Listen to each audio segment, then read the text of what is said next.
I'm going on a date with a colleague, my wife said, calm as a winter lake after 5 years of marriage.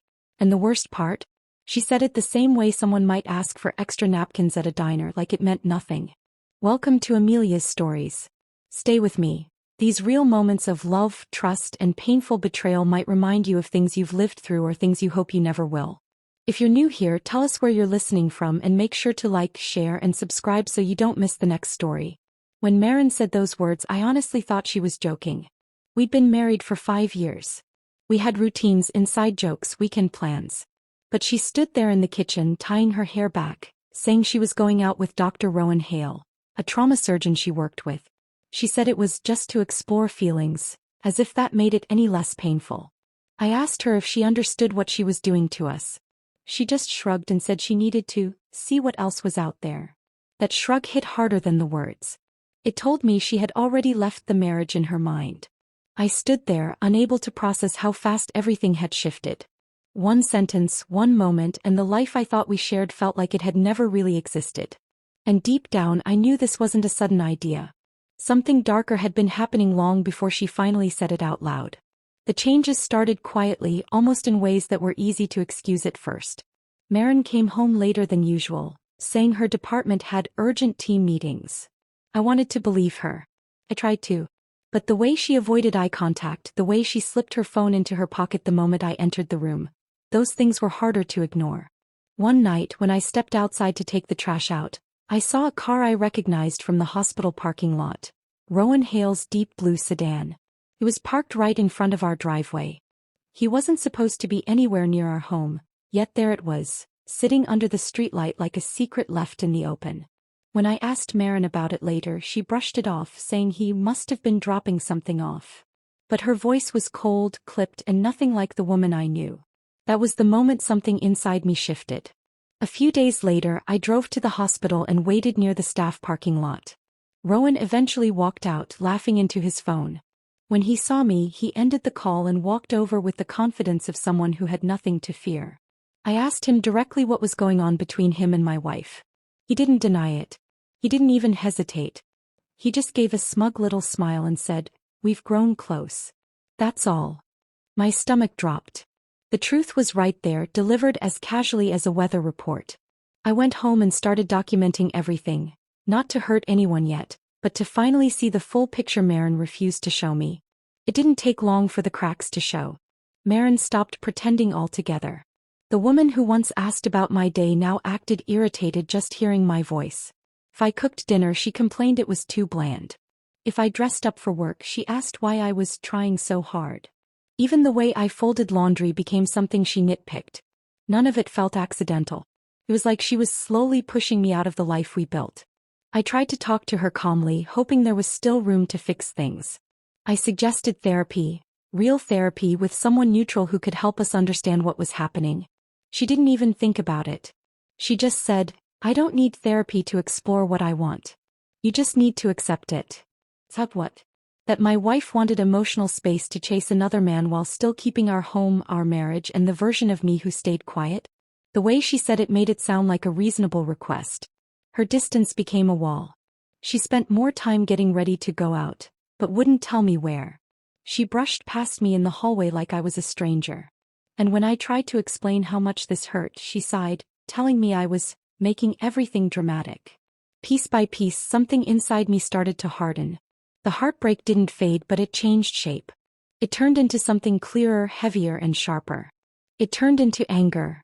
Not loud, not violent, but the kind that wakes you up and forces you to see things exactly as they are. The truth didn't fall into my hands all at once. It came in small, sharp pieces, each one cutting deeper than the last. One evening, while Maren was in the shower, her tablet lit up on the kitchen counter. A hotel confirmation popped onto the screen. Same night she claimed she was working late. Same hotel Rowan was known to use when he stayed near the trauma center. My chest tightened, but I needed more than suspicion. Over the next few days I searched quietly, carefully. I wasn't looking to trap her. I just needed to know the reality of the life I was still fighting for. In the back of her closet, behind stacked sweaters, I found a small drawer box I had never seen before.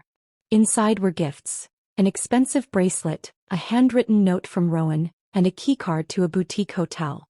They weren't souvenirs of a friendship. They were evidence of a life she had already stepped into. But the worst part wasn't the hotel receipts or the gifts. It was a folder hidden in her desk drawer. Inside lay a half-completed separation agreement, typed, notarized, and dated weeks earlier. It claimed irreconcilable differences, and unbelievably stated that she wanted the house. Our home. The place we built together. She didn't just drift away. She planned an exit. Quietly, strategically, without a single conversation. Standing there with that document in my hands, the last bit of hope inside me collapsed. She hadn't intended to fix anything. She intended to leave. And she wanted to leave on her terms. The tension had been building for weeks, but that night it exploded. Maren came home later than usual, her perfume lingering in the air like a warning. I couldn't hold it in any longer. I demanded answers, my voice shaking between anger and disbelief. She leaned against the counter, arms crossed, and finally said it plainly. She had fallen for Rowan. She wanted something more exciting, something she claimed I couldn't give her anymore. Her words hit me like a punch. I tried to reason with her, to remind her of everything we had built. The quiet nights, the shared routines, the life we promised each other. I warned her that once she crossed this line, there was no going back, that actions had consequences she might not be ready for. Maren looked at me, eyes cold and unwavering, and said, "I crossed it months ago." The weight of her admission was crushing. Every late night, every careless word, every hint of distance fell into place. My grief, deep, suffocating grief, shifted suddenly, sharpening into clarity. In that moment I understood something vital. I couldn't stop her from leaving, and I couldn't salvage what she had already chosen to destroy. But I could control what came next. I took a deep breath, feeling the anger settle into a calm determination. If she wanted out, she would get it, but not on her terms alone.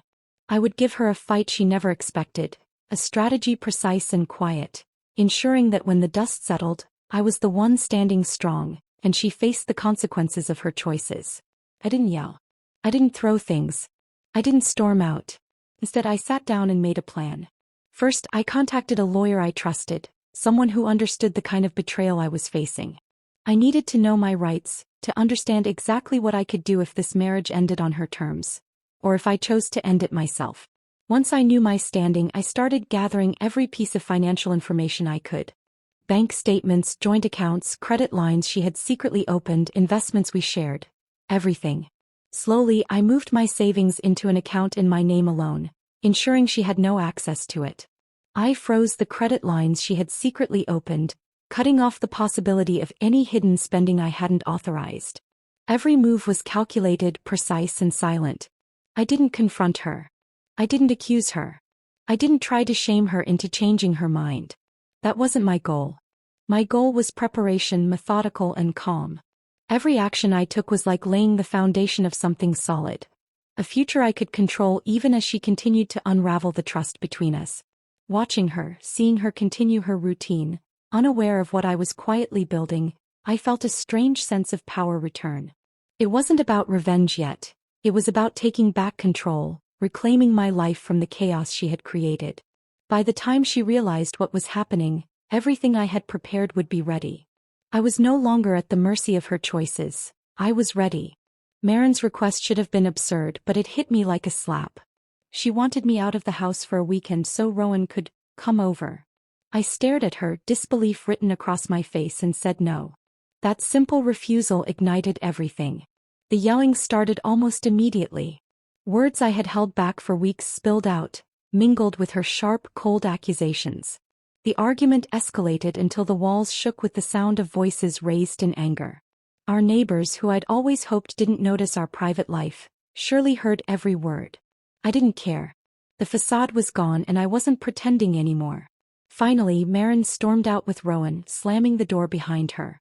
The quiet that followed was strange, almost surreal, like the house itself had exhaled after the chaos. I walked through the rooms we had shared, the memories lingering like ghosts. And then I acted.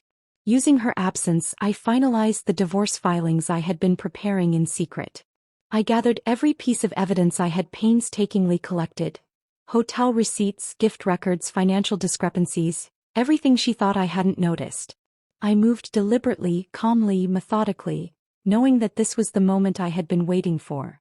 When she returned later that night, the house was quiet, the evidence in place, and the divorce papers laid on the kitchen table. No words, no confrontation, just the truth staring back at her. The power balance had shifted. For the first time, she faced the consequences of her actions in the home she had once tried to control. Maren walked into the next phase of this ordeal assuming she had already won. In her mind, the house was hers, the freedom she craved guaranteed, and any financial settlement would fall neatly in her favor. She carried herself with a confidence I hadn't seen since the beginning, thinking she had orchestrated everything perfectly. But the moment the evidence came into play, her world began to crumble. I presented everything I had collected, the proof of financial misconduct, her secret credit lines, the hotel receipts, and the hidden gifts from Rowan. I also documented the months of emotional detachment, the late nights, the lies, and the betrayal she had tried to hide. Each piece added weight to a case she had assumed would be uncontested. Her lawyer, for the first time, leaned back and suggested a settlement. The realization hit Maren hard. She had miscalculated.